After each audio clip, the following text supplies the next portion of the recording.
tarde. Saludamos a todos los que entran en la conexión y honramos al Señor por un tiempo en donde hemos estado recibiendo del Espíritu Santo de Dios en el contexto de Pentecostés. Amén. Quiero que tome su lugar allí, tome nota ahí de lo que necesite tomar nota y vamos a ir a la palabra del Señor. Me voy a poner mis ojos. Amén. Hay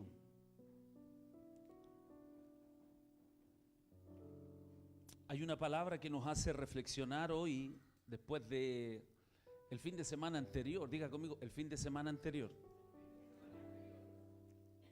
Fuimos llenos. ¿Cuántos dicen amén a eso? Diga conmigo, fuimos llenos. Y de verdad que el proceso del entendimiento de lo que es Pentecostés, pero también entrar en esta semana reflexiva por el Señor, en donde la enseñanza de hoy se define como el entendimiento del remanente fiel. Diga conmigo, el entendimiento. Ahora dígalo conmigo, parece que está con sueño. Diga conmigo, el entendimiento del remanente fiel. Si bien es cierto, nosotros conocemos la identidad que tenemos como casa, conocemos la identidad que tenemos como familia, hay una reflexión en el día de hoy que va más allá de los dones que recibimos, que fuimos impartidos, pero también de aquello espiritual que nuestro Dios nos ha entregado. Entonces, quiero partir con una pregunta sobre nuestra vida, y esta pregunta es la siguiente.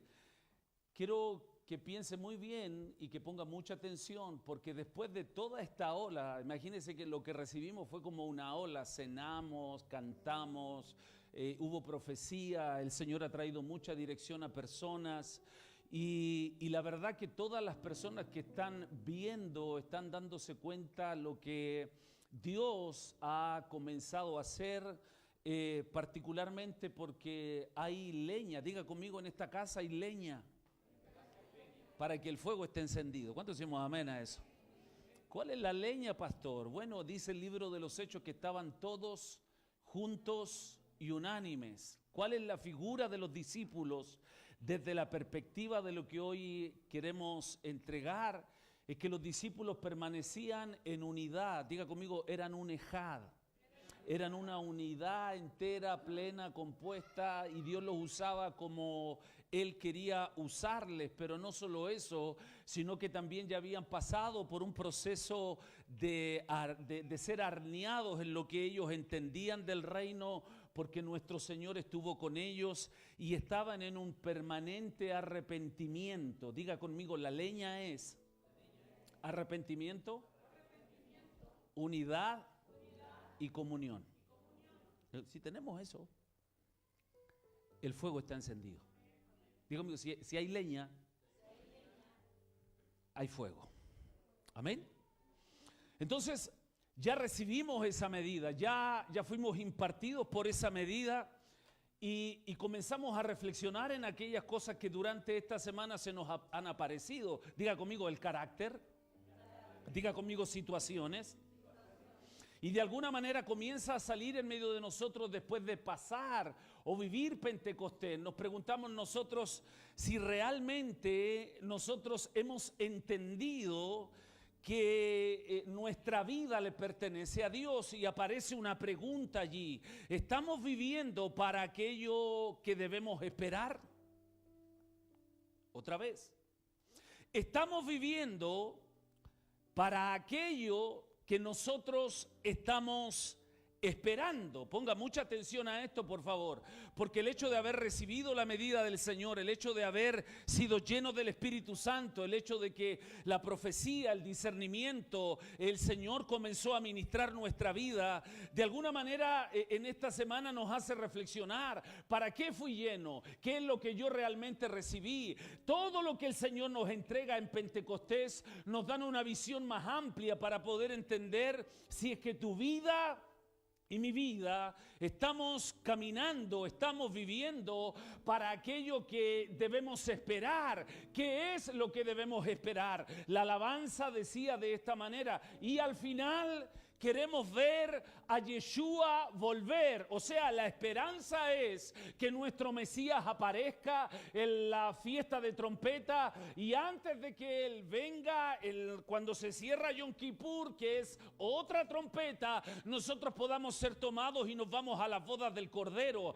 Una conciencia de entender que la medida del Espíritu de Dios viene sobre nuestra vida, no para sentir emociones bonitas, no para decir que agudo fue la profecía, sino que la medida del Espíritu entra a nuestra vida para poder hablar a nosotros, decir: corrige esto, corrige aquello. ¿Qué es lo que Dios te habló esta semana? ¿Qué es lo que el Señor me habló a mí? Pues bien, a mí me habló lo siguiente: yo estaba lavando la camioneta y fui a buscar un paño, me metí por la cocina, salí por detrás del patio y encuentro un paño de microfibra que estaba botado, estaba sucio. Lo tomé, lo lavé, lo limpié, lo enjuagué como 3 veces, me fui a la camioneta y mientras ponía alabanza, porque yo soy de estos antiguos románticos del Señor, que cuando hago algo estoy escuchando una prédica o estoy alabando al Señor, entonces estoy con el paño y me pongo a lavar la camioneta, y mientras estoy ahí el Espíritu de Dios invade mi vida y me dice: como ese trapo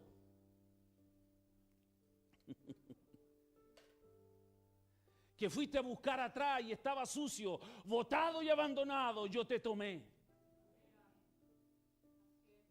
te lavé, te limpié y hoy te estoy usando. Ay. Porque Dios no trabaja con ego, Dios trabaja con corazones humildes. Diga conmigo: Dios no trabaja con ego, Él trabaja con corazones humildes. Y desde esa reflexión la pregunta es: desde lo que yo recibí, lo que yo fui impartido, ¿estoy yo comenzando a vivir para aquello que yo estoy esperando? Hay una reflexión, no solamente son los dones, no solamente la profecía, no solamente la impartición, es cuánto yo logro entender en mi espíritu de que el Dios eterno quiere hacer algo o está haciendo algo porque Él tiene un propósito que es mucho más amplio. Entonces muchas veces en tu vida y en mi vida es mucho más fácil no hacerme cargo de mis responsabilidades y endosarle a otros mis errores. Muchas veces como congregación es más fácil discutir una enseñanza que morir al ego.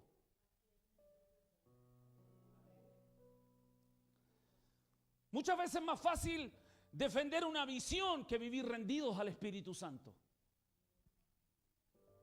Por eso, según las Escrituras, nos comienzan a visualizar que Dios está haciendo algo. Él está despertando una generación, pero particularmente según las Escrituras, en los últimos tiempos habrá un grupo de creyentes que se mantendrá fiel y leal a Dios. Escuche esto, por favor. En la palabra, Pablo dice a Timoteo: porque toda la Escritura es útil para enseñar, redarguir, corregir en justicia. En toda la palabra aparece un concepto, y este concepto es el remanente fiel. El remanente fiel es un concepto bíblico que aparece desde el comienzo hasta el final, que se describe como un grupo elegido por gracia, que resiste la apostasía antes de la venida del Mesías. Por eso Pablo dice en 2 de Tesalonicenses capítulo 2 verso 3, que nadie los engañe, porque no vendrá sin que primero se manifieste el hijo de perdición, sin que primero se manifieste la apostasía.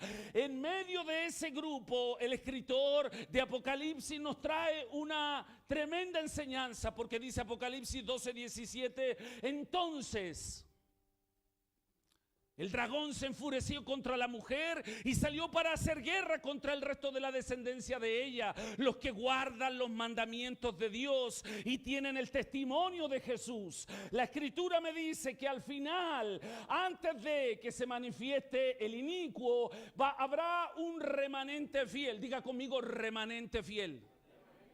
Dígalo otra vez, remanente fiel.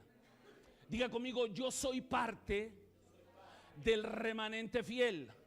Dígalo otra vez, somos parte del remanente fiel. Aquí dice Apocalipsis 14, verso 12, está la perseverancia de los santos que guardan los mandamientos de Dios y la fe de Jesús. O sea, Apocalipsis me dice que el remanente fiel, antes de la venida de nuestro Mesías, tendrá una característica: habrá fidelidad, habrá testimonio. ¿Cuánto decimos amén a eso? Dígale que tiene yo espero que tú seas de ese remanente, dígaselo. ¿Cuánto decimos amén a eso? Hay dos características, diga conmigo, dos características. Número uno, guardan los mandamientos de Dios. Y número dos, mantienen la fe y el testimonio de Jesucristo. Y aquí es donde nos complicamos, ¿no? Porque insistimos en hablar, hay que guardar los mandamientos, hay que guardar los mandamientos. Y la gente que nos escucha, que no entiende el concepto, dice, ¿pero cuáles mandamientos? Si los judíos que están en la diáspora guardan 270, con suerte. Si hay otros que defienden el Israel geopolítico, cuando el mayor número de gente que no cree en Dios está en Israel, hermano. ¿Cuáles son los mandamientos? Es el entender que esa Torah pura consiste en guardar, caminar en justicia, guardar el Shabbat, que es la puerta dimensional, y las fiestas de Dios que nos hablan del retorno del Mesías. En cada porción de las Escrituras tomamos una esencia, porque es como un espejo que se para delante de nosotros y necesitamos caminar en esa justicia. ¿Cuánto decimos amén a eso? Pero dice también, diga conmigo, mantienen la fe y el testimonio de Jesús. Diga conmigo, mantienen la fe y el testimonio de Jesús. ¿A qué se refiere con este concepto? Que mantienen la fe y el testimonio de Jesús. ¿Qué es lo que está hablando? Es para que yo pueda entender que este remanente siempre ha estado. Diga conmigo, el remanente de Dios siempre ha estado. Dígale al que tiene a su lado, tú no eres nada nuevo. Marco, no somos nada nuevo. Porque el remanente de Dios siempre ha estado. Siempre. Y la Escritura me comienza a mostrar en este sentido que en un momento Elías se creía el más justo de todos. En un momento, en el tiempo del profeta Elías, había una apostasía nacional. Elías creía ser el único fiel a Dios. Le reveló que él, Señor, yo soy el único que he quedado aquí, dice Elías. Y el Señor dice en Primera de Reyes 19, 18, no Elías, porque hay 7,000 hombres que no se arrodillaron ante el dios pagano Balaal. Dígale al que tiene su, no eres el único, dígase, no eres el único. Porque a veces nos creemos la Coca-Cola del desierto, a veces nos creemos, no, lo que pasa es que, diga conmigo, el remanente siempre ha estado. El corazón humilde es el que nos da el discernimiento de entender quiénes somos, dónde estamos, hacia dónde vamos y cuál es la actitud correcta que debemos tener en medio del camino. En el tiempo del profeta Isaías, un profeta de la aristocracia, estaba en medio de los reyes. El profeta anunció que aunque el pueblo fuera castigado por su desobediencia, un remanente volvería a confiar verdaderamente en el Dios de Israel. Isaías capítulo 10, verso 20. Por tanto, dentro de las Escrituras, escucha bien esto, todos nosotros cuando comenzamos a mirar la palabra encontramos un patrón, la identificación de un remanente que viene caminando y que no es salvo por mérito. Ay. Diga conmigo, mi salvación no es por lo que yo haga o deje de hacer. Dígale que tiene eso. La salvación tuya no es por lo que hagas, dígaselo.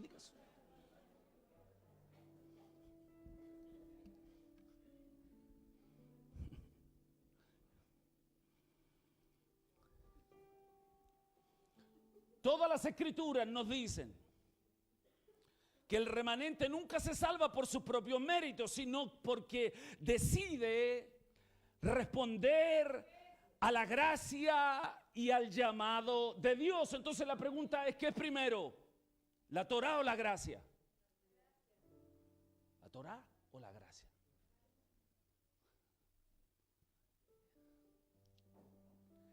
Interesante pregunta, ¿cierto? Porque para elegir un pueblo, y en Éxodo 20, el Dios eterno presentarle una ketubá, un contrato de matrimonio, lo que tuvo que hacer primero es encontrar gracia, dar gracia. Entonces lo primero que se manifestó fue gracia para traernos a la instrucción. Yo te elegí para cambiar tu manera de ser, para que aprendas hábitos y conducta, pero quiero decirte que por más que hagas o dejes de hacer cosas, yo no te elegí por cuanto tú haces, yo te elegí por mi gracia. Diga conmigo, el remanente fiel ha sido elegido solamente por la gracia.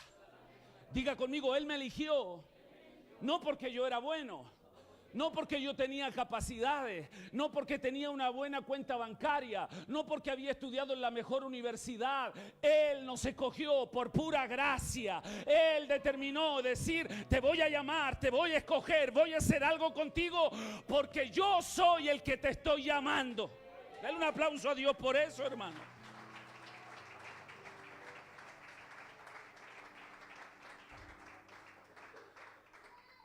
Este remanente que comenzó a entender, mi hermano, en Apocalipsis 12:17 habla sobre lo siguiente. Ponga mucha atención. Yo quiero pedirle que usted esté muy atento, por favor, porque quiero que aprenda a conectar la palabra. Apocalipsis 12:17 dice, hablando sobre lo que se viene a la tierra. Entonces el dragón se enfureció contra la mujer y salió para hacer guerra contra el resto de la descendencia de ella, los que guardan los mandamientos de Dios y tienen el testimonio del Mesías, de Jesús. Pastor, ¿cuándo será esto? Esto ocurrirá, escuche bien por favor, después de la angustia de Jacob. ¿Quién es Jacob? El pueblo judío. Jeremías capítulo 30 verso 7 dice, ay, porque grande es aquel día, no hay otro semejante a él, es tiempo de angustia para Jacob. ¿Por qué? Porque el dragón va a perseguir a Israel. Este Israel geopolítico. ¿Está aquí, hermano? Ay, porque grande es aquel día, no hay otro semejante a él. Es tiempo de angustia para Jacob, mas de ella será librado. Escucha bien, es una profecía que describe un periodo de sufrimiento y tribulación sin precedente que sufrirá el pueblo de Israel, los descendientes de Jacob, antes de su liberación final por parte de Dios. Pastor, ¿quiénes son estos? Los 144,000 sellados. Aquellos que hoy guardan Torá, que son cuidadosos, pero no creen en Jesús, en Yeshua. No tienen ese nivel de fe. Diga conmigo, un nivel de fe. Dígalo otra vez, un nivel de fe. Como no lo tienen, van a tener que pasar por el proceso de la gran tribulación, pero al ser sellados, nadie los va a tocar. Pero así como el pueblo salió de Egipto, ellos van a pasar por el proceso. Van a ver las plagas, van a ver las copas de ira, van a ver las situaciones, porque ellos tienen que crecer en un nivel de fe más grande. Entonces, cuando vayan pasando y antes de la venida de nuestro Mesías, ellos van a pasar por todo el proceso de tribulación, van a ver al Mesías y ellos van a decir, como dice la Escritura, se van a entristecer, van a llorar, porque van a decir, nosotros fuimos los que los traspasamos. La angustia de Jacob tiene un proceso, pero la Escritura, no quiero hablar de eso, la Escritura dice de la manera siguiente, hablándonos particularmente que va a haber un remanente, y este remanente, mi hermano, tiene características, y estas características tienen que ver con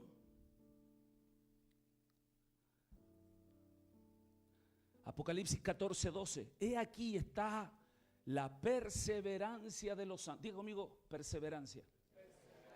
¿Alguien me puede definir el concepto perseverancia? Vamos.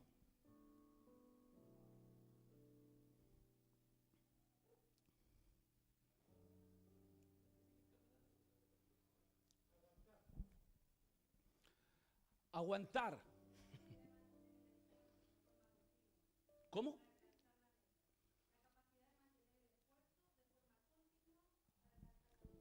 La capacidad de ser fiel en el camino, por decirlo de alguna otra manera, hermana Roxana. De ser fiel en el camino. Ponga atención. Porque cuando se pregunta de esta manera, ¿qué es la fe y el testimonio de Jesús? Ponga atención, por favor. En el libro de Apocalipsis dice y nos da la respuesta. El testimonio de Jesús posee un significado doble y muy profundo. Ponga atención, por favor. Se define de manera explícita en Apocalipsis 19, verso 10, con la siguiente frase. Porque el testimonio de Jesús es el espíritu de la profecía. Ay, ay, ay, ay, ay, ay, ay, ay.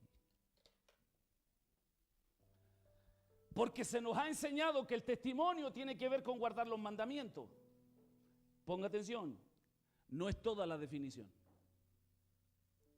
El testimonio de Jesús dice de esta manera. Porque el testimonio de Jesús es el espíritu de la profecía. Esta expresión combina dos dimensiones fundamentales, escuche bien, para la fe del remanente. O sea, la Escritura me está diciendo que al final y desde el comienzo ha habido un remanente que ha caminado para ser transformado en una novia para la boda. Ponga atención, por favor. Pero dice, aquí está la perseverancia de los santos que guardan los mandamientos de Dios y el testimonio de Jesús. La frase, el testimonio de Jesús, es el espíritu de la profecía. Es la expresión que combina dos dimensiones. Número uno, diga conmigo, número uno. El testimonio que viene de Jesús tiene que ver con una dimensión profética. Desde el punto de vista de la gramática, se interpreta como el testimonio que el propio Jesús da a la iglesia mediante los profetas. Atención a eso, mi hermano. Porque a nosotros se nos había enseñado que el testimonio de Jesús tiene que ver solo con testimoniar a través de la obediencia a la Torá. Pero Apocalipsis 19:10 dice, porque el testimonio de Jesús es el espíritu de la profecía.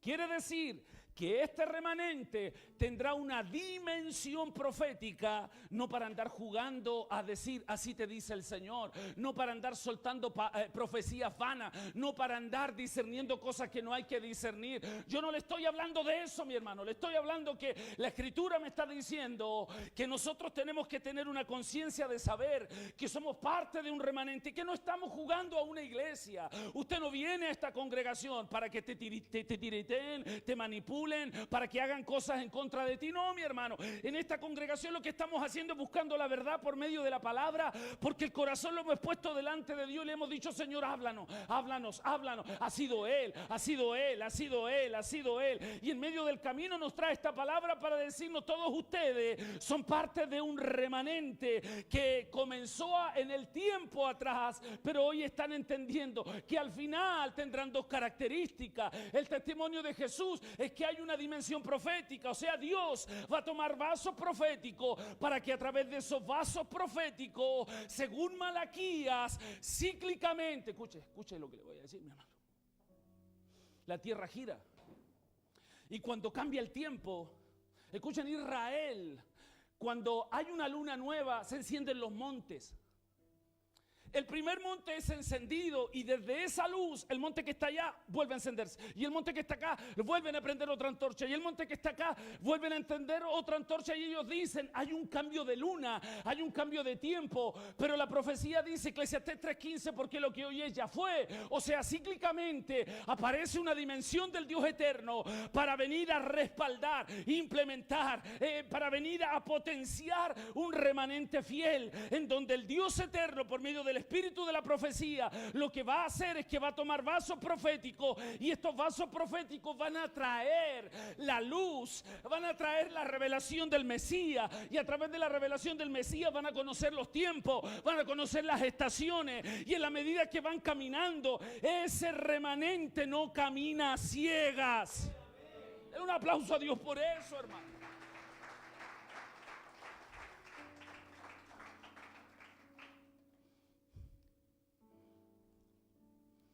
Número 1, el testimonio que viene de Jesús tiene que ver con esta dimensión. Desde el punto de vista gramatical se interpreta como el testimonio que el propio Mesías da a su iglesia a través de los profetas. Diga conmigo, número 2, el espíritu de la profecía, dice acá. Significa que el Ruach, el Espíritu Santo, capacita mensajeros para guiar a la iglesia que va a pasar el final de los tiempos. Por tanto, la dirección divina, escuche bien por favor, Dios no nos va a dejar a ciegas. Él va a otorgar una revelación para entender los tiempos actuales y los eventos futuros. Por eso la pregunta es, ¿estamos viviendo tu vida, tu administración, tu matrimonio, tu tarea empresarial, lo que Dios te ha dado para administrar? ¿Estás caminando para aquello que usted espera ver? Porque aquí no caminamos en una filita india como que no vemos nada, mi hermano. Somos parte de un remanente que va a esperar la venida del Señor. Diga conmigo, yo no estoy perdiendo el tiempo. Dígale que no estamos perdiendo el tiempo aquí. Por eso la pregunta nuevamente es para nosotros. ¿Estoy viviendo para aquello que yo decido esperar? Cantábamos, y al final queremos ver a Yeshua volver. Ok, yo no puedo quedarme románticamente en el canto si no entiendo que soy parte de este remanente, que camino con el testimonio, con la dimensión profética a través de vasos proféticos que me van a indicar el tiempo, las sazones, las estaciones y lo que yo debo hacer para prepararme para su venida. Y dice el espíritu de la profecía. Entonces nos preguntamos si yo realmente estoy caminando bajo esa ruta profética o todavía estoy con mis propias cosas.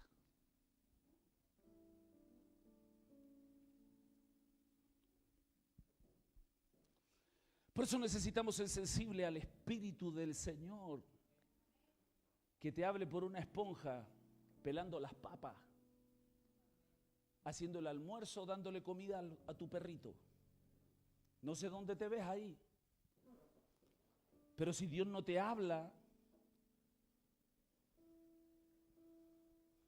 diga conmigo, yo espero el reino de Dios. ¿Cuántos decimos amén a eso? Porque aquí es donde comenzamos a preguntarnos. ¿Somos una casa profética?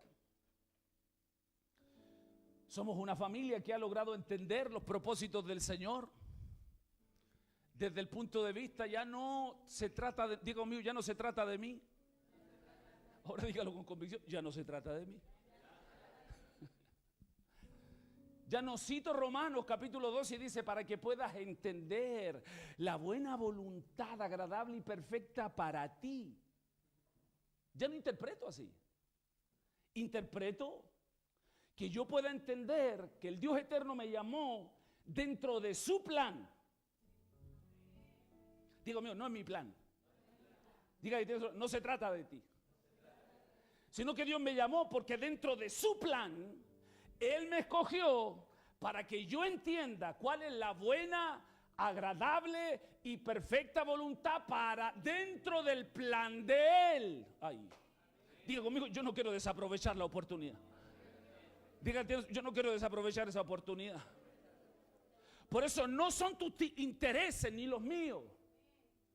No es cuánto quieras ganar al final del día. No es cuánto quieras invertir al final de la tarde. Es cuánto dispones tu corazón para entender que hay un plan que es más grande, el reino. Diga conmigo, hay un plan más grande. Diga conmigo, el reino de Dios. Entonces, si en ese plan que es más grande necesitas un socio, no busque hombres. Maldito el hombre que confía en el hombre, pero bendito aquel que confía en el Señor. Hebreos 11:6, si alguno me busca, debe creer que me encuentra, porque yo soy galardonador de los que me buscan. Mateo capítulo 7 dice, todo el que pide recibe, todo el que busca halla, todo el que llama se le abre. Y dice el Salmo 145, porque Él está cercano a todos los que le invocan, a todos los que le invocan de corazón. Si quieres levantar tu negocio, si quieres levantar tu empresa, si quieres levantar tu familia, es hora de buscar a Dios.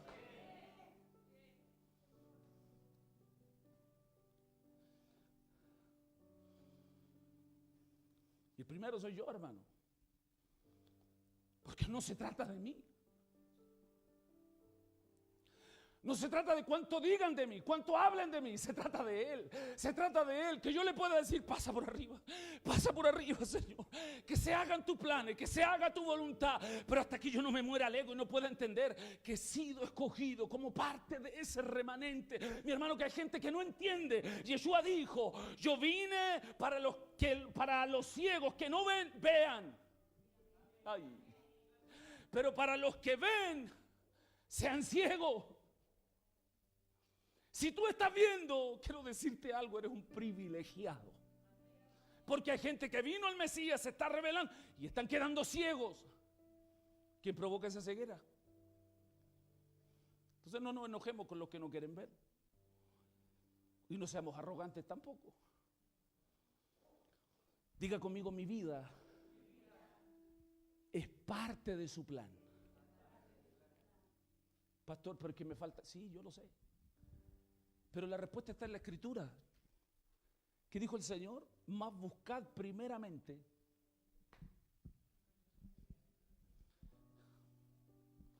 Digo conmigo, no se trata de mí. Pero tengo necesidades. Necesito una plataforma. Necesito un ambiente. Pastor, necesito una mujer, necesito una esposa. Pídele al Señor. Pastor, necesito un marido. Pídaselo al Señor. Pero primero, buscad el reino. Y todas las demás cosas os serán añadidas. Diga conmigo, todas las demás cosas os serán añadidas. Y este es el problema que no hemos entendido, porque desde la profecía, desde la dimensión profética, el Señor nos ha hablado de los tiempos, el Señor nos ha hablado de las sazones, nos ha hablado de los calendarios, cuántos toques de shofar hay, si entendemos la semana de Daniel. El Señor ha sido amoroso con todos nosotros, pero nos hemos quedado muchas veces con una óptica de escapismo. Estamos esperando la fiesta de trompeta para irnos.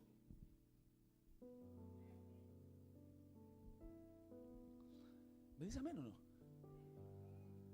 Diga conmigo, el reino es más grande. Dígale que tiene, el reino es más grande. El Señor aparece en la escena, contexto judío, y Mateo 4:17 dice, arrepentíos, porque el reino de los cielos ha llegado. ¿Cuál fue el mensaje del Mesías? Dígamelo. ¿Cuál fue el mensaje del Mesías? Ahí está. Pero en el camino, Él dijo, mientras predicó el reino, Él dijo, yo vine a buscar a las ovejas perdidas de la casa de Israel, pero el mensaje del reino es más grande. Yo no sé si está entendiendo hoy día, hermano. ¿Qué es el reino de Dios? El Señor dice, arrepentidos porque el reino de los cielos ha llegado. Aparece el mensaje. ¿Cuál es el mensaje, pastor? Diga conmigo, un rey. Diga conmigo, una constitución. Diga conmigo, un estado de derecho. Diga conmigo, personas. Diga conmigo, territorio. Él está diciendo, el rey su constitución, el Estado de Derecho, las personas y el territorio vienen a la tierra con un nivel de influencia y está llegando. Aparece el Señor y su mensaje como un verdadero emisario. Antiguamente, mi hermano, cuando se hacían las guerras, los reyes mandaban a un emisario. Si el emisario era muerto en el camino, era una declaración de guerra literal. Entonces llegaba el emisario y el emisario decía: vengo en nombre del rey. Y el rey tiene buenas noticias. Y aquí aparece el evangelio. ¿Está aquí, hermano? Y el emisario decía: el rey viene anunciando que las necesidades que ustedes tienen se trata. Estamos viendo que no tienen agua, estamos viendo que su tierra está seca, estamos viendo que faltan víveres, estamos viendo que esta situación.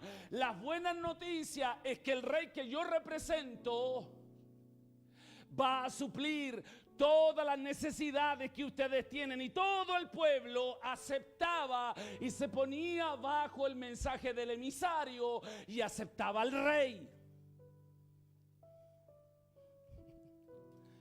El Señor vino y dijo de esta manera: arrepentíos, porque el reino de los cielos ha llegado. Y el problema que tienen ustedes, que se llama la condenación a través de la muerte sobre ustedes, se termina.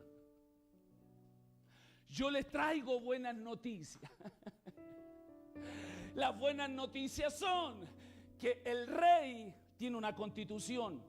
Lo que dice Pablo a Timoteo: toda la escritura es útil para redarguir, corregir en justicia. Número 1. Número 2, él tiene un estado de derecho. Ustedes van a aprender a vivir como verdaderos hermanos, no en justicias personales. Pero también hay una tierra, Jerusalén, esa tierra que hoy está mancillada, esa tierra que hoy hay sinvergüenza, esa tierra que hoy tiene mentiroso. Esa tierra hoy un día será limpiada, un día esa tierra será limpiada y nuestro Mesías vendrá ahí. Zacarías 14 dice: pondrá los pies en el monte de los olivos y desde ese lugar comenzará a gobernar. El mensaje de nuestro Mesías se trata más allá, mi hermano, de la restauración de las ovejas perdidas de la casa de Israel.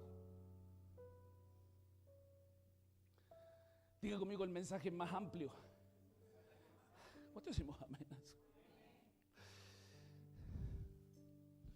Cuando yo entiendo el reino, mi hermano, me doy cuenta que su mensaje es mucho más amplio, porque las buenas noticias de una alianza que comienza con Abraham, pero fueron restauradas por medio de nuestro Mesías Yeshua, que consta de la cancelación de la muerte como juicio eterno. Diga conmigo: la buena noticia es que voy a tener vida eterna si camino con el Mesías. Le da un aplauso a Dios por eso, hermano.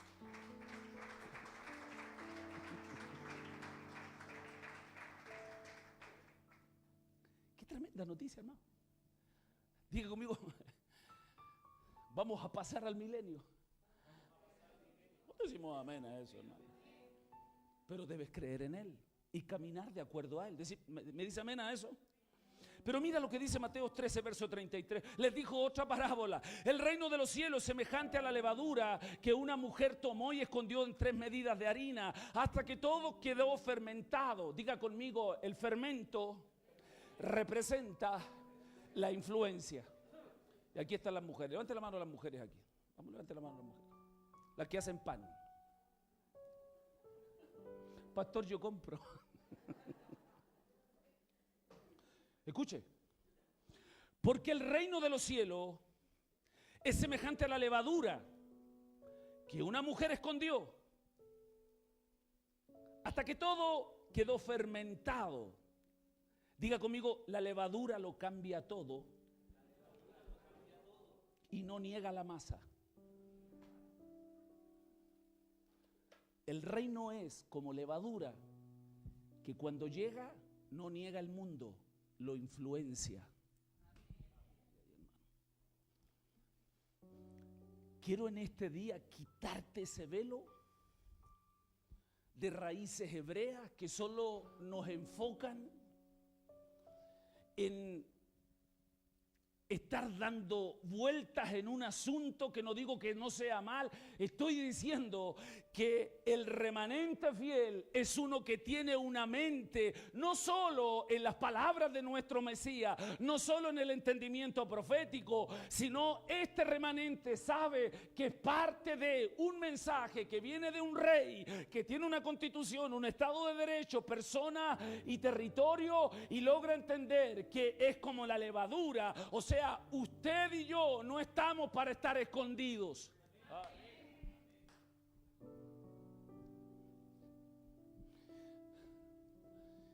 Diga, yo no me voy a esconder, dígalo. No, lo que pasa es que tú guardas chaval, ¿no? ¿Y tú dices esto? Ah, no, es que no es así. Es así. Deje al Espíritu de Dios convencer a las personas. No se mete usted, hermano. Si usted le preguntan, sea sabio, mi hermano, pero deje que el Espíritu de Dios entre en la escena. ¿Cuánto decimos amén a eso? Porque quiero que entienda algo. El reino de los cielos, dice, semejante a la levadura. La levadura cambia todo. Diga conmigo, el reino lo cambia todo. Dígale que tiene eso, el reino lo va a cambiar todo. Dígase. Nuestro Señor nunca estuvo en convento.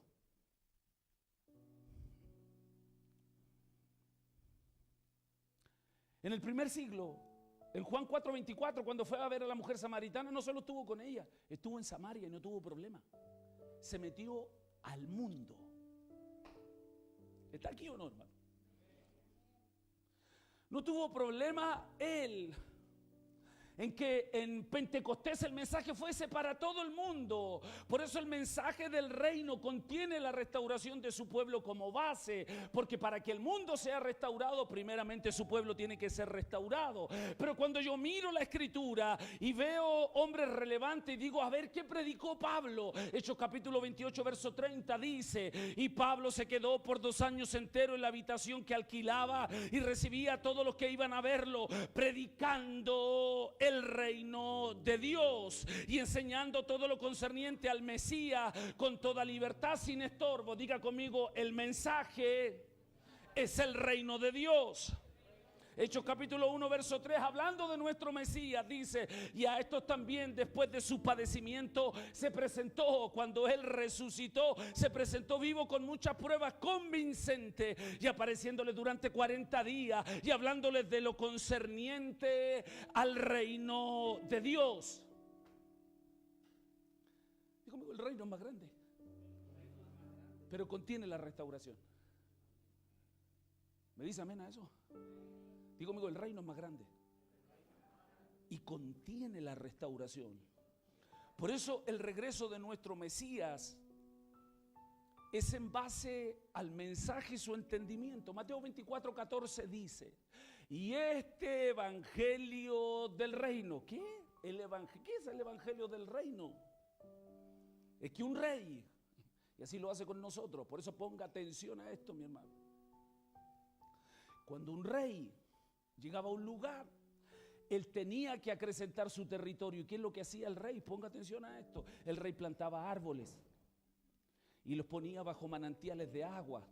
Y al pasar unos años veía el fruto de los árboles y el rey decía, wow, qué rico fruto tienen esos árboles. Pero de pronto los emisarios que eran enviados por el rey le decían al rey, mira, hemos conquistado otra ciudad, hemos influenciado otras tierras, hemos conquistado otros lugares. Y el rey decía, bien, entonces lo que necesito es que los mismos árboles que me han dado el mismo fruto sean trasplantados a otro territorio, y trasplantaban los árboles y los llevaban a otros territorios. El rey que nosotros servimos, cuando mira esta casa, te mira a ti, me mira a mí como árbol, y después de un tiempo va a ver si tú tienes fruto o no.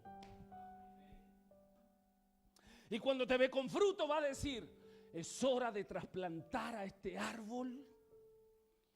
Y de pronto usted me va a decir, el Dios eterno se me apareció y me está diciendo que me tengo que ir a tal ciudad, a tal país. El Señor me habló de esto, pastor, y yo estoy entendiendo que el dueño del jardín, el dueño del reino, está dando una indicación. Quiero que el mismo fruto que dio en esta casa vaya a dar otro fruto a otra casa. Hasta que yo no entienda el reino, voy a estar cegado con aquellas cosas que nosotros no podemos ver, entender. Yo no estoy hablando de pentecostalismo, yo no estoy hablando de los adventistas, yo estoy hablando del entendimiento del reino, porque usted y yo somos parte de este remanente y que tenemos que entender que somos llamados, mi hermano, a entender que el mensaje de restauración es parte del reino. ¿Cuántos decimos amén a eso? Diga el que tiene el mensaje más grande. Entonces el reino, para que comience a leudar la ciudad, necesita una familia. Joshua necesita una familia. Entonces el mensaje del reino es un rey que necesita una figura para que el río siga corriendo, para que la influencia siga. No se trata, mi hermano, de buscar títulos, posiciones, lugares. Se trata de entender el mensaje del reino, mi hermano, que no es una plataforma. Usted no, porque no esté en una plataforma, no va a ser mejor o mayor estimado. El mensaje del reino es entender que los códigos del rey comienzan a traspasarse, pero en medio del camino Dios te tiene que quitar la cultura de hogar, donde creciste, La Pintana, San Ramón, Recoleta, El Salto, Copiapó. Dios tiene que quitarte el código caído para decirte: tengo que poner adentro de ti los códigos del rey, y los códigos del rey no son limitados. Isaías 54 dice: ensancha el sitio de tu tienda, no seas escaso. Y Dios va a comenzar a tratar con tus patrones mentales, Dios va a comenzar a tratar con tus temores, Dios va a comenzar a tratar con tus crisis, porque lo que Dios quiere hacer es que tú y yo podamos entender que el Rey de Reyes, el Señor de Señores, la ordenanza tiene que ver con entender que todo esto comenzó con una familia. Génesis 1:1 dice, ponga atención por favor: en el principio creó Dios los cielos y la tierra. La transliteración fonética, como se lee en el original, dice: Bereshit bara Elohim et hachamayim vet ara. Son 6 letras. Número 1, Beit, una casa. 2, Resh, cabeza, y se dibuja como una cabeza de un líder, que dan a luz un hijo llamado Bar. La letra número 3, Aleph, que significa la fuerza del Creador Supremo. La letra número 4, Shin, que significa presionar o destruir. La letra número 5 dice Yod, que es una mano humana. La letra Tav es una cruz. Un mensaje. ¿Sabe lo que significa Bereshit? El Hijo del Creador será destruido por su propia mano en la cruz. ¿Para qué? ¿Para jugar a un evangelio lleno de luces? ¿Para jugar con los dones del Espíritu? ¿O para entender que en el momento en donde comienza la restauración, Apocalipsis y el cumplimiento comienzan a cerrarle el tiempo a el adversario que está en el segundo cielo como un fiscal para acusar a los hijos? Entonces el cumplimiento está aquí, la restauración comienza acá, y comienza a ocurrir una sinergia que comienza a decirle al enemigo: te queda poco tiempo, te queda poco tiempo, te queda poco tiempo. Pero el Dios eterno necesita el entendimiento de un remanente para que comience a caminar y sea parte del plan eterno. Y usted, su comportamiento, su familia restaurada. Si no tiene esposo, pida esposo. Si no tiene esposa, pida esposa. Pero primero busque el reino de Dios. Y cuando usted comience a caminar, usted lo que está haciendo es que le está cerrando el plan al enemigo. Y el enemigo, como sabe que le queda poco tiempo, intensifica la maldad. Por eso Isaías dice: he aquí que tiniebla y oscuridad cubrirá las naciones, más sobre ti, más sobre tu casa, más sobre tu familia amanecerá el Señor. Serás parte del remanente, serás parte de ese remanente. Y vamos a ir caminando para quitarle el espacio y la jurisdicción al adversario y no jugar a un evangelio maquillado. Diga conmigo, yo quiero ser parte de eso. Dígale que tienes una, nosotros somos parte de eso.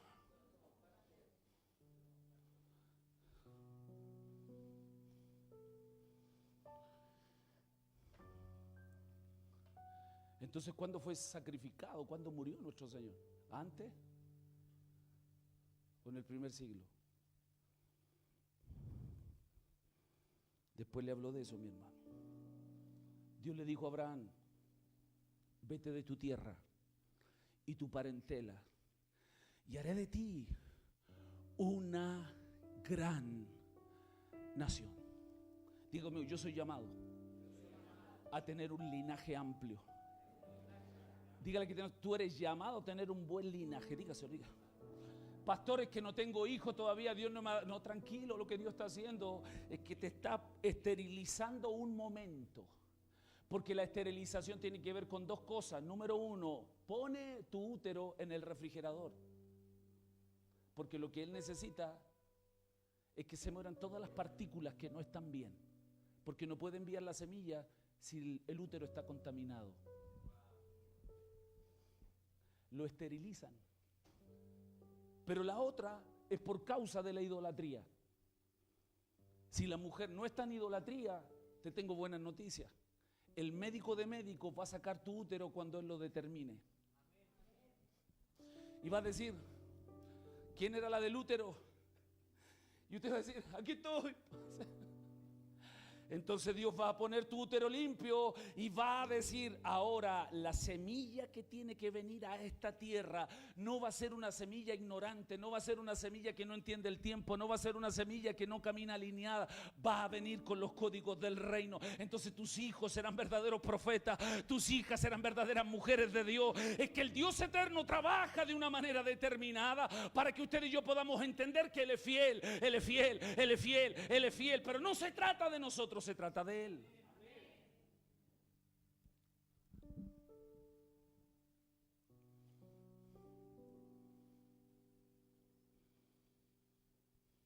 Dice la Escritura, Marco, Hechos capítulo 6, dice que, diga conmigo, comenzaron a llegar de todos lados. Dígalo con convicción, comenzaron a llegar de todos lados. La iglesia crecía, diga conmigo, la iglesia crecía. Y dice que comenzaron a elegir a diáconos. Diga conmigo, comenzaron a elegir a los diáconos. Y cuando comenzaron a elegir a los diáconos en este proceso de la elección, ponga atención a esto, mi hermano, dice que aparece en el camino los modelos de familia. Ponga atención. Diga conmigo, la iglesia crecía y se manifestaba la cultura. Hechos capítulo 5 verso 1. Pero cierto hombre llamado Ananías, con Zafira su mujer, vendió una heredad y sustrajo del precio. Sabiéndolo también su mujer, trajeron solo una parte.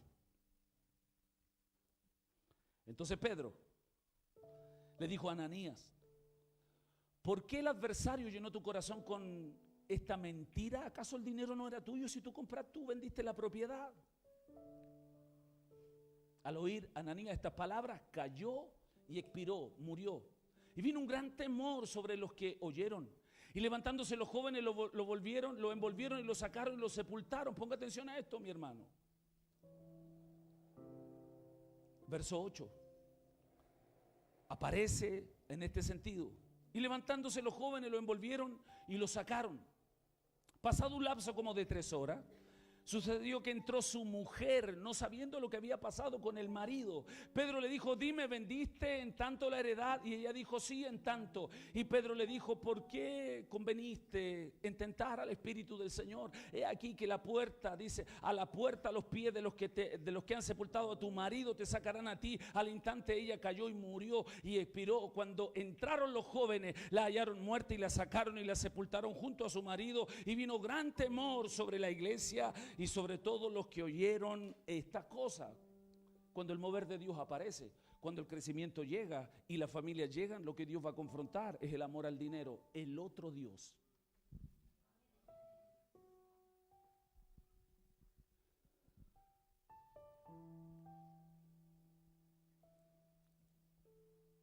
Digo conmigo, el reino tiene que seguir creciendo, pero Dios va a mostrar el corazón. Ay. ¿Me dice amén a eso? Pero pastor, ¿cómo se dio esto? No se preocupe, mi hermano, esto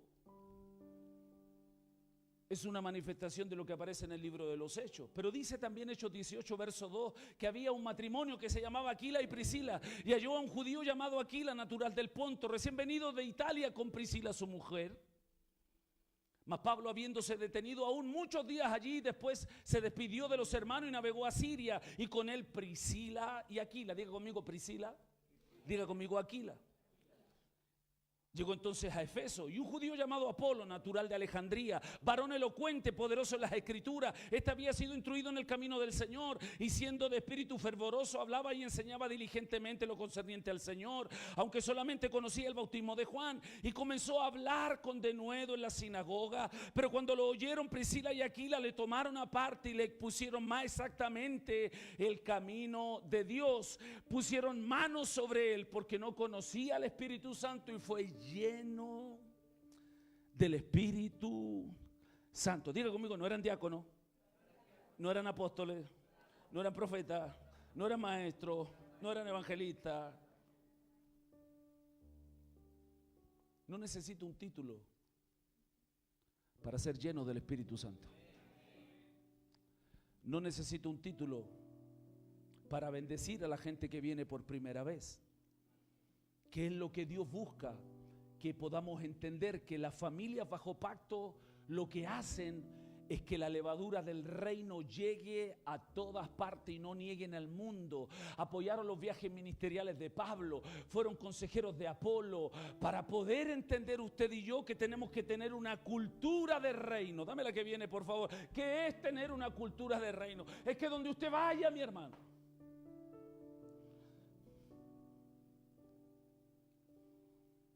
no le tenga miedo a los espacios que están dados por el Creador. No se intimide, mi hermano. ¿Me dice amén a eso? Dígame, yo no me voy a intimidar con ningún monte y ningún estamento de la sociedad. Porque cuando usted está lleno del Espíritu Santo, Dios te va a tomar y vas a hablar. ¿Cuánto decimos amén a eso? Diga conmigo, yo no me voy a amilanar por nada. ¿Cuánto decimos amén a eso? Bueno, hace no sé cuántos años atrás yo tenía un vehículo, un Suzuki Maruti. Ya era auto bueno, hermano. Iván pasaba por la bencinera el Suzuki Maruti y decía, y seguía andando, hermano.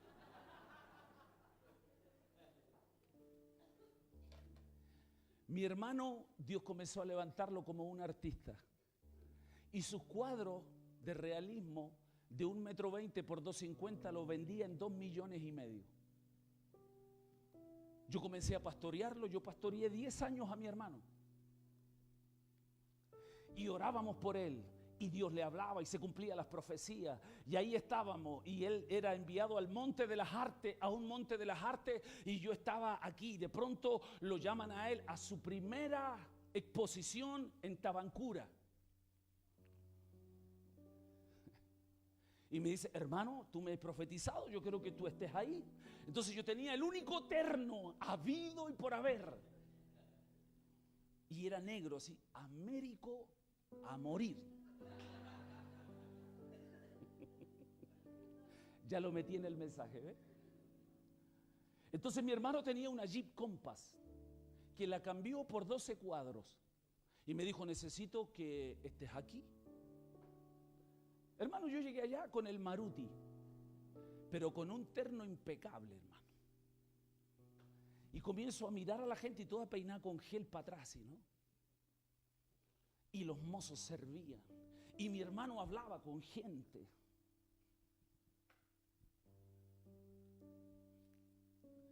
Y de pronto me ve mi hermano, me dice, hermano, ven. Y habían gente de alta. Entonces yo estoy ahí, no, al lado del artista. Digo, amigo, el artista. Entonces la gente decía, ¿y él quién es? Y él les decía, él es mi hermano. Entonces la gente, ¿y tú qué haces? Y yo, ¿qué le respondo? Entienda el mensaje.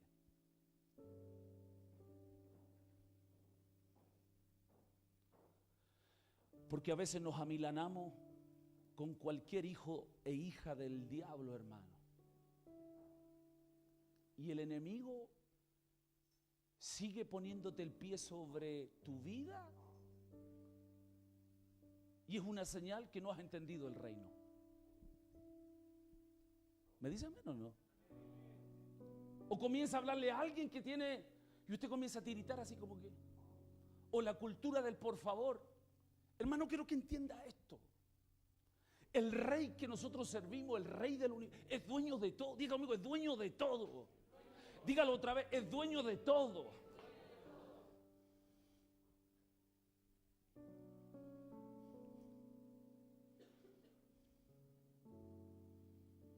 Hasta que no entendamos que tenemos una cultura, que no nos vamos a milanar con nada, y no por soberbia ni orgullo, sino por saber que en su presencia Él sana el temor, el rechazo y la orfandad. El reino es para que tú entiendas lo que el Salmo 68 verso 4 dice: yo soy defensor de viudas, padre de huérfanos, yo hago habitar en familia a los desamparados. O sea, cuando el Rey de Reyes y Señor de Señores se aparece sobre ti, lo primero que se aparece es un padre. Por eso el hijo pródigo dijo: yo que estoy haciendo comiendo algarrobas aquí, si en la casa de mi padre hay alimento. Y cuando terminó volver a la casa del padre, el que le sale al camino no es el hermano mayor para que usted quiera parecerse al hermano mayor. No somos judíos, entienda esto. Porque, hermano, el hijo menor se metió con prostituta, gastó todos sus bienes, pero los pecados que tenía eran de la carne. Pero los pecados que tiene el hermano mayor hasta el día de hoy son del alma. La envidia, el celo, el resentimiento están enconados en el corazón. Efraín perdió todo, pero está volviendo a casa. Y cuando determina volver, aparece el Padre para restaurarte, para decirte: sánate, sánate de una vez. Humíllate porque yo soy el que te sano. Sánate de una vez. Deja de estar pensando como un mendigo. Sánate de una vez. Porque si no, ¿cómo vas a hacer masa para llegar a los estamentos donde Dios te quiere llevar? Por eso Roger está trabajando contigo. Usted lo ve jovencito, 2 hijos, empeñoso el hombre, pero ahí está. Cursos de inglés, vende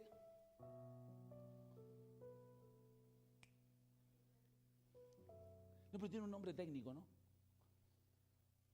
Insumo a las mineras. Y usted lo ve así, tiene clientes, lo llaman, no tiene que ir a la oficina todos los días, le pasan camioneta, petróleo, y ahí usted lo ve jovencito. Y quizás no está toda la semana aquí, como usted y yo, pero quizás está claro en quién es. Por eso entender el mensaje del reino es más amplio, hermano. Diga conmigo, es establecer una cultura. ¿Qué es una cultura, pastor? No ser evangélico, hermano. No ser canuto.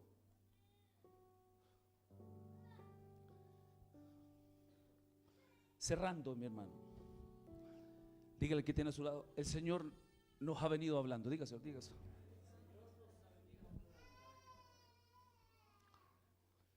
En el primer siglo, ellos eran una cultura. Hechos 16:14. Dice: una de ellas, llamada Lidia, vendedora de púrpura, natural de la ciudad de Tiatira, que adoraba a Dios, no escuchaba, escúchame bien, no escuchaba, dice, el Señor le abrió el corazón para que se adhiriera a las palabras de Pablo. Ella fue una empresaria, vendía telas, y Dios le abrió el corazón y sirvió para el ministerio de Pablo. Es gente empresaria. Hechos 2:46. Acudían al templo todos los días con perseverancia y con un mismo espíritu. Partían el pan en las casas, tomaban el alimento con alegría y sencillez de corazón. Alababan a Dios y se gozaban de la simpatía de todo el pueblo. Y el Señor agregaba cada día a la comunidad los que habían de ser salvos. Diga conmigo, cultura. Dígalo otra vez, cultura. Cultura es llegar a tu casa disfrutar tu esposa, disfrutar tus hijos, reírte con ellos, aunque ellos crezcan y se crean que son más sabios que tú.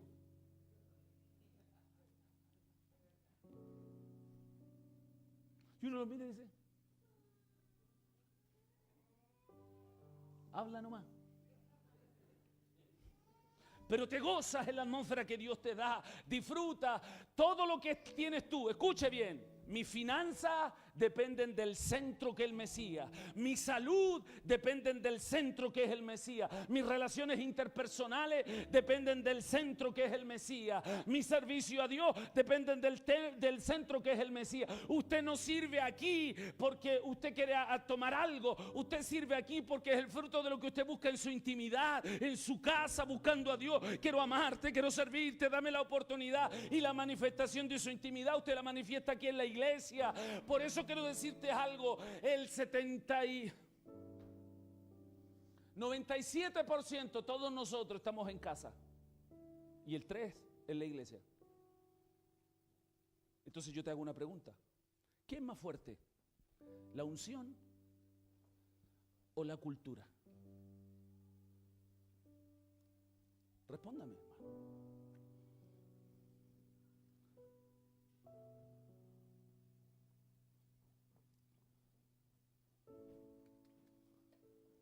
Porque si es la unción, ¿por qué no hemos cambiado la cultura?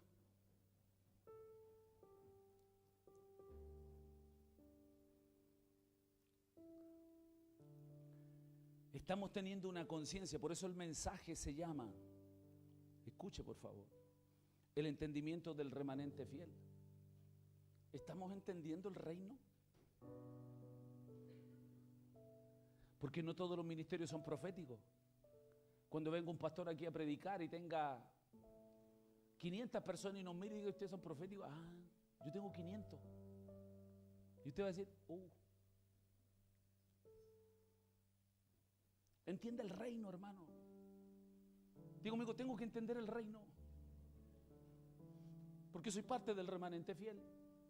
Entonces no tengo que orar, hermano. Las tablas. Si no sabe cómo vivir, deje las tablas un rato tranquila y preocúpese de... ¿Cuántos dicen amén a eso? Te tengo buenas noticias. Has sido llamado para un remanente. Diga conmigo, yo fui llamado para ser parte de un remanente.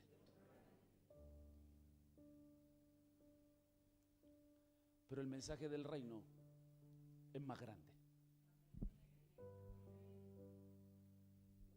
No nos enfrasquemos solo en lo profético.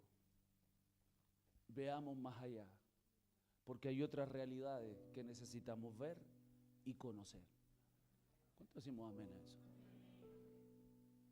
Diga conmigo, voy a hacer esa masa leudada y voy a tocar todos los estamentos sin temor.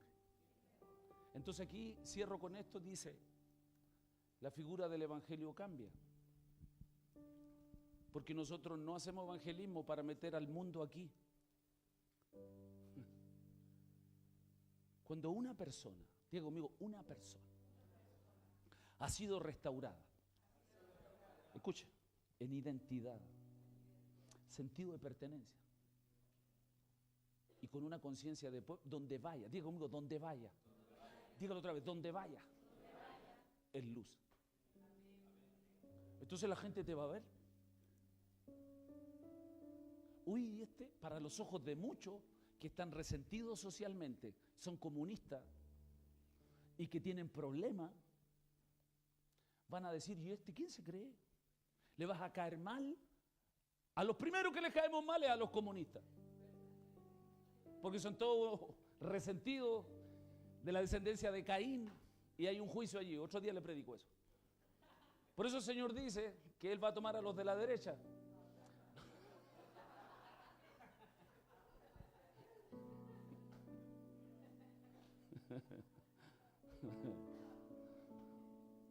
¿Usted le gusta sacarme el mensaje, ve?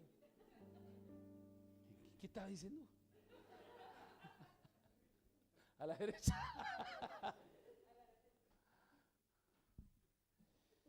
Cuando una persona, escuche, cuando una persona es restaurada en identidad, y aquí se pone en pie para ya cerrar, mire, usted, ¿dónde va? Diga conmigo, donde yo vaya. Por eso me gusta la postura de Iván. ¿Te has fijado en nuestro hermano Iván? Mi esposa me dice, estamos en la hora, me dice. La postura de hermano Iván. Iván canta. Iván canta. Hermano Iván, esto. Hermano Iván, papá. Pero lo mismo me pasa con el Eliseo. Que el café brasilero está re bueno arriba, hijo, ¿cierto? Ah, bueno. Yo le digo, Eliseo, necesito que cante. Eliseo canta, hermano. Eliseo predica. Eliseo predica. Eliseo toca el chofar. Eliseo prende la vela. Eliseo sube al techo, se sube al techo. Eliseo, porque no, dígame, no tiene problemas de identidad. Él sabe que es hijo. ¿Me dice amén? Entonces, cuando alguien lo ve afuera, el resentido y el que tiene el alma quebrantada dice, ¿quién es tu papá? ¿Cuál es tu familia?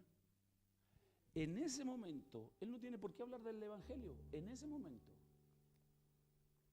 cuando alguien le pregunta, él dice, yo soy hijo de Dios. Mi rey Jesús, Yeshua, vino a la tierra porque estábamos condenados por dejar de lado la palabra. Y ahora por él tenemos vida eterna. ¿Quieres conocerlo? Sí, lo quiero conocer. Ven a mi casa, te invito al Shabbat.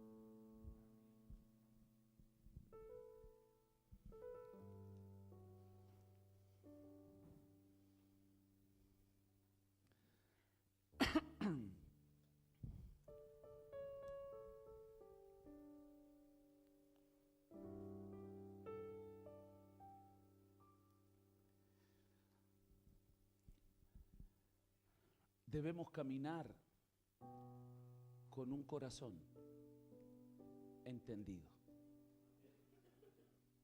¿Me dice amén?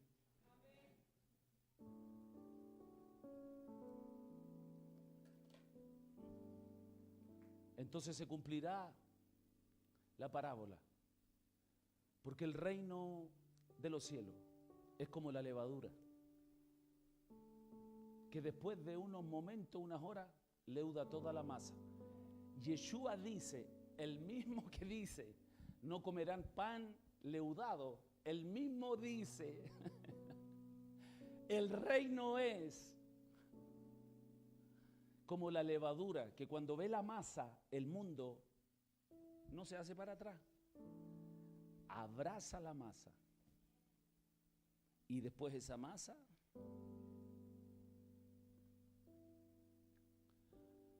¿a quién estás influenciando hoy día?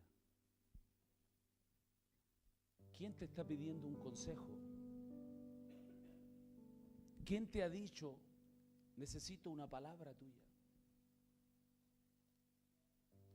¿Quién te ha mandado un correo y te ha dicho, mira, quiero tomarme un café contigo porque necesito que me hable? ¿No será que nos estamos dando vuelta en lo que ya sabemos? Y solo estamos esperando que Él venga y nos vamos. Y estamos dejando de lado el mundo. ¿Y qué dice Juan 3:16? Porque de tal manera amó Dios al que dio a su hijo se lo voy a graficar así. Puso en las manos del Hijo el mundo. ¿Y quién es el Hijo? Y nosotros estamos alejados del mundo. Porque somos tan proféticos que conocemos el último toque del chofar. Y estamos dejando de lado el mensaje del reino. Diga conmigo, nos vamos a abrir. Diga el que tiene, vas a quedar sorprendido. Dígase.